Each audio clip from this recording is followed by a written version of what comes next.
ಓಂ ಗಂಗಣಪತಯೇ ನಮಃ. ಶ್ರೀ ಗುರುಭ್ಯೋ ನಮಃ. ಹರಿ ಓಂ. ನಮಸ್ಕಾರ.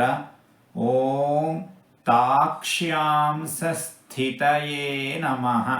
ಭಗವಂತ ಗರುಡನಲ್ಲಿ ವಿಶೇಷವಾಗಿ ಸನ್ನಿಹಿತನಾಗಿರುತ್ತಾನೆ. ಸಾಧು ಸಂತರಲ್ಲಿ, ಸತ್ಪುರುಷರಲ್ಲಿ, ಗುರುಗಳಲ್ಲಿ, ಜ್ಞಾನಿಗಳಲ್ಲಿ ವಿಶೇಷವಾಗಿ ಸನ್ನಿಹಿತನಾಗಿರುತ್ತಾನೆ ಭಗವಂತ.